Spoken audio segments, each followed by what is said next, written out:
The Little Match Girl by Hans Christian Andersen is one of many old classics that deals with child poverty. It's also one of many old classics that fucked me up as a child. Fucked up Fairy Tales with Liz. Ding!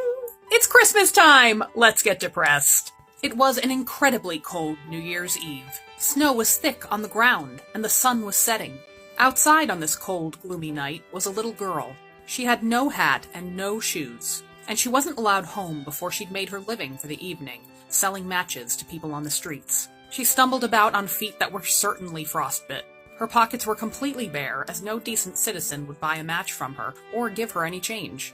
She was hungry, and the scent of people's yummy New Year's Eve dinners wafted out onto the street just to rub it in. She stopped to rest in a corner formed by two buildings. She pulled her feet in for warmth and clutched her rags about her. She longed to go home for a rest, but on top of all the misery in this tale so far, her father would give her a beating if she returned home with no profits. And honestly, home wasn't much warmer anyway. I can barely feel my fingers.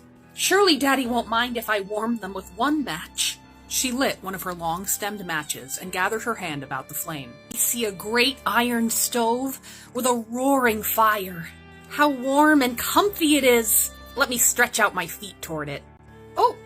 Out goes the match, and out goes my dreams. She struck another match across the bricks, and as the light fell onto the wall, she could see through it into the home beyond. A goose cooked to perfection and stuffed with fruit? Oh, look! The goose is walking right toward me, with the carving knife stuck right in his breast. If I wasn't so fucking starving, that would be very upsetting. Oh, there we go again, my dreams up in smoke. Life isn't gonna get any better in this, so let's go through a few more of these babies. A beautiful Christmas tree covered in candles. A fire hazard, to be sure, but what I wouldn't give to be near a fire hazard right now. Fuck! Oh look, a shooting star. That means someone's dying. Let's do one more. Oh look! Hello, my child. Granny, I've missed you so much. I know you're gonna leave me when the match burns out. Won't you take me with you when you go? The girl struck the whole bundle of matches to keep the vision of her grandmother alive as long as possible. The light burned brighter than the sun, and her grandmother had never looked so fancy and impressive and beautiful. All right, my dear. It's time to die.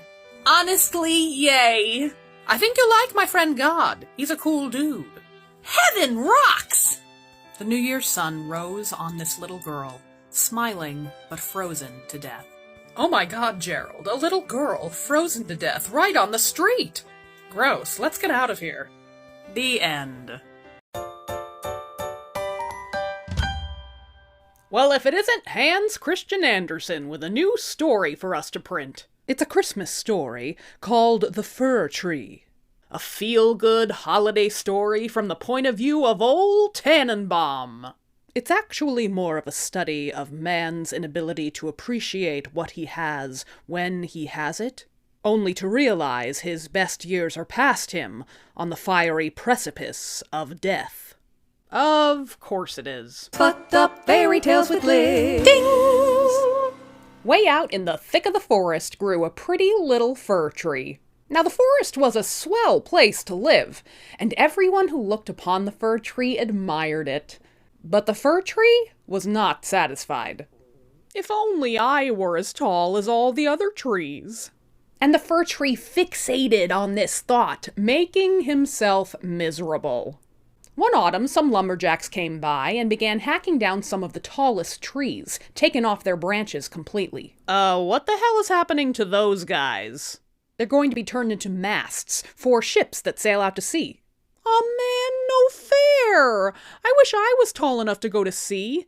What's the sea, anyway? I don't have time to give an earth science lesson to a f***ing tree. Listen, fir tree, you gotta lighten up, buddy. You're outside, the air is fresh. Life's good. Yeah. Then came Christmas, and the fir tree watched as a new batch of trees were chopped down and carried off. Well, where are those trees going? They didn't even get their branches cut off. They're being brought to people's homes to be decorated and sit in front of the fire all toasty. They're strung with popcorn and adorned with candles, and the families just love those trees. Aw, no fair! I want to hang out in front of the fire and be prettied up and admired, Nothing fun ever happens to me.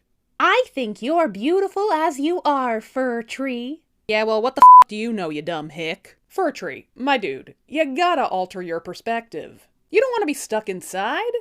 The human world is a mess. Life in the forest is better than anything they get out there. Ugh, son, you just don't get it. By the following Christmas, the fir tree would get its wish.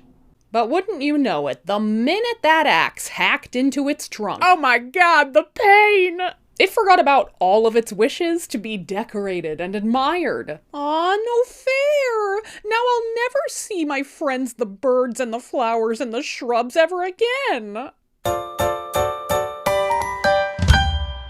The fir tree was brought to a Christmas tree market, where he felt very much like he was a lady being gawked at in a swimsuit pageant. This is so objectifying. I'll take that one. It's the prettiest by far. Who, me? Why, thank you. Next, the tree was brought to a swanky apartment, where servants adorned him in paper ornaments, and sweets and candies and fruits, and dozens of candles. On his head they placed a glittering star. I'm a pretty tree, Mama. When the children of the house saw the fir tree, they screamed in delight. And this made the fir tree feel very loved. Then the kids swarmed him and just went nuts on all of the candies and fruits hung on him, which was just as terrifying as it sounds.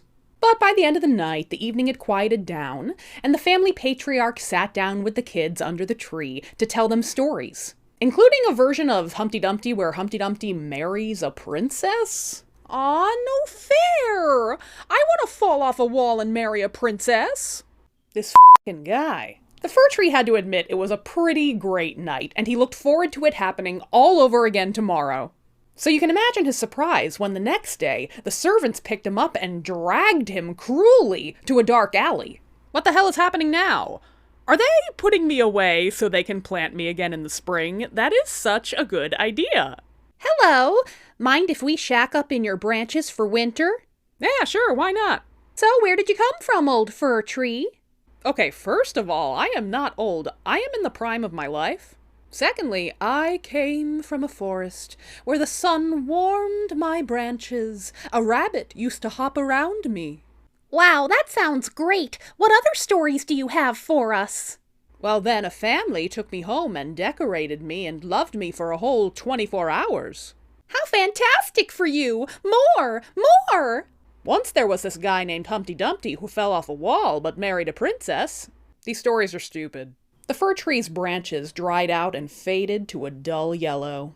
The only adornment it had left was a tinsel star, but even that was taken away from it. Look at that butt-ugly fir tree! I guess I didn't realize how good I had it. I tried to tell ya. Ugh, son, shut up. The fir tree had one more journey ahead of it. The servants returned and bundled him up, and the withered thing cried out in joy. Yay, finally! They're gonna plant me so I can thrive again. They chopped the tree to pieces and threw him in the fire. And as his remains crumbled to ash, the tree's life flashed before his eyes, until it was gone.